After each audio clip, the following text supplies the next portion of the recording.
सबसे पहला जो हमारा कॉन्सेप्ट है वो है प्रोडक्शन कॉन्सेप्ट। प्रोडक्शन कॉन्सेप्ट जो भी कंपनीज फॉलो करती हैं, उन कंपनीज का मानना ये है कि अगर हम पर यूनिट कॉस्ट गुड्स और सर्विसेज की अगर हम कम कर दें, मतलब प्राइस अगर हम गुड्स और सर्विसेज का कम कर दें, तो हर व्यक्ति उस गुड्स और सर्विसेज को खरीद लेगा। तो प्राइस कम करने से गुड्स और सर्विसेज को कहीं पर किसी को भी अवेलेबल कराया जा सकता है, कस्टमर बिल्कुल आसानी से उसको खरीद लेगा। तो इस कॉन्सेप्ट को फॉलो करने वाली कंपनीज अपने मार्केटिंग एफर्ट कहां पे लगाती हैं? प्रोडक्शन कॉस्ट कम करने में। ये कंपनीज अपना मार्केटिंग एफर्ट कहां लगाती हैं? प्रोडक्शन कॉस्ट कम करने में और अपना डिस्ट्रीब्यूशन सिस्टम को स्ट्रॉन्ग करने में। डिस्ट्रीब्यूशन सिस्टम को स्ट्रॉन्ग करने का मतलब है कि आप प्रोडक्ट बहुत इजीली कस्टमर्स को अवेलेबल करा देते हो, ट्रांसपोर्ट की फैसिलिटी आपके पास अच्छी है, वेयर हाउसिंग की फैसिलिटी आपके पास अच्छी है, ऑर्डर प्रोसेसिंग आपकी अच्छी है, मतलब आप ऑर्डर लेते हो बहुत जल्दी वो ऑर्डर कंप्लीट कर देते हो। तो ये कंपनी अपने मार्केटिंग एफर्ट प्रोडक्शन कॉस्ट को कम करने में, डिस्ट्रीब्यूशन सिस्टम को स्ट्रॉन्ग करने में लगा देती है। ये कंपनी लार्ज स्केल पर प्रोडक्शन करती हैं। लार्ज स्केल पर प्रोडक्शन मतलब बहुत ज्यादा प्रोडक्शन करना, मतलब एक तो हम 1000 यूनिट का प्रोडक्शन करें, एक कंपनी ऐसी है जो 20,000 यूनिट का प्रोडक्शन करें, तो क्या होगा? 20,000 यूनिट का प्रोडक्शन करने वाली कंपनी की जो कॉस्ट आएगी वो कम आने वाली है, मतलब per unit cost production large scale पर करने की वजह से कम हो जाती है। तो ये कॉन्सेप्ट कहां पर एप्लीकेबल है, कहां पर हम इसको अप्लाई कर सकते हैं? जहां पर डिमांड सप्लाई से ज्यादा है। ये कॉन्सेप्ट आपका तभी अप्लाई हो सकता है जब किसी प्रोडक्ट की पार्टिकुलर डिमांड उसकी सप्लाई से ज्यादा है। मान लीजिए डिमांड तो है 20,000 लोगों की, सप्लाई करने वाले हैं 1,000, सप्लाई है सिर्फ 1,000 उस प्रोडक्ट की, डिमांड करने वाले हैं ज्यादा, तो डेफिनेटली आप प्रोडक्ट को इजीली सेल कर सकते हो।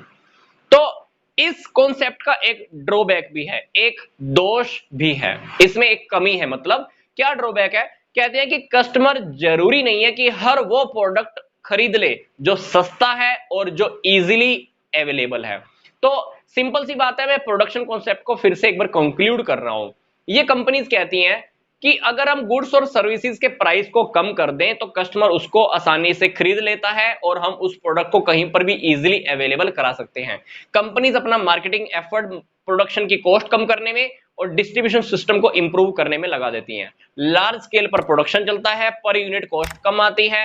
एप्लीकेबल कहां हो पाता है? जहां डिमांड सप्लाई से ज्यादा है। ड्रॉबैक क्या है? जरूरी नहीं है कि हर कस्टमर सस्ते प्रोडक्ट को और इजीली अवेलेबल होने वाले प्रोडक्ट को आसानी से खरीद ले।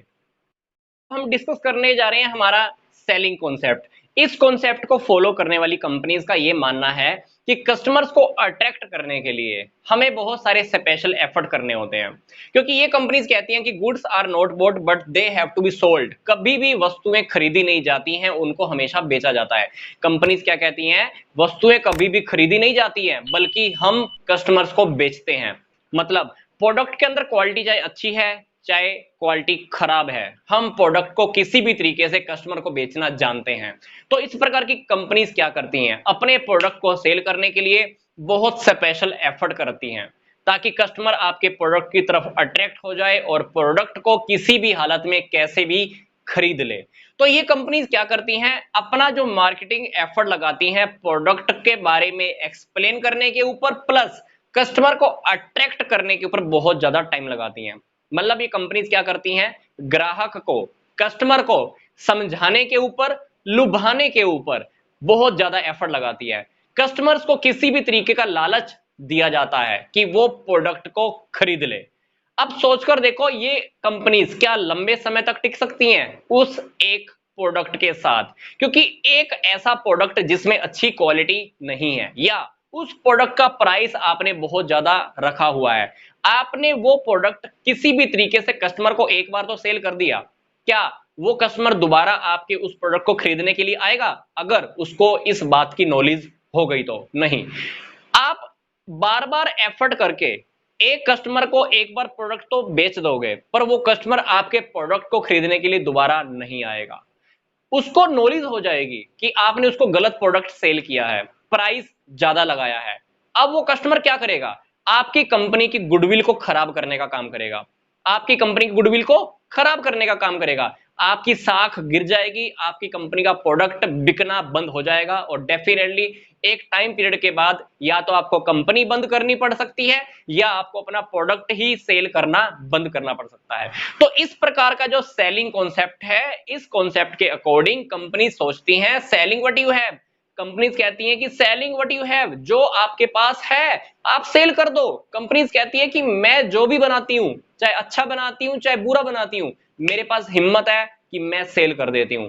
पर सोचकर देखो आज के टाइम पर कस्टमर कितना अवेयर हो चुका है, हर प्रकार की छोटी से छोटी बात प्लस बड़ी से बड़ी बात की नॉलेज रखता है। बार बार एफर्ट करके एक प्रोडक्ट को सेल करके एक बार तो आप एक कस्टमर को चंगुल में फंसा लेते हो, पर बार बार नहीं फंसा पाओगे। एक बार उसको नॉलेज हो गई तो आपकी कंपनी की गुडविल को अब खराब करेगा।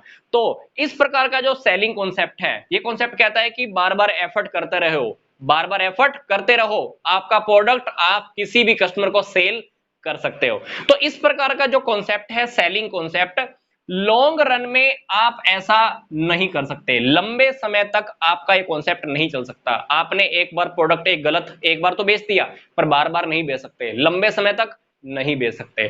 तो ये वाला जो सेलिंग कॉन्सेप्ट है छोटे टाइम पीरियड के लिए तो ठीक है, पर लंबी अवधि के लिए, लॉन्ग रन के लिए ये सेलिंग कॉन्सेप्ट आपका काम नहीं करता।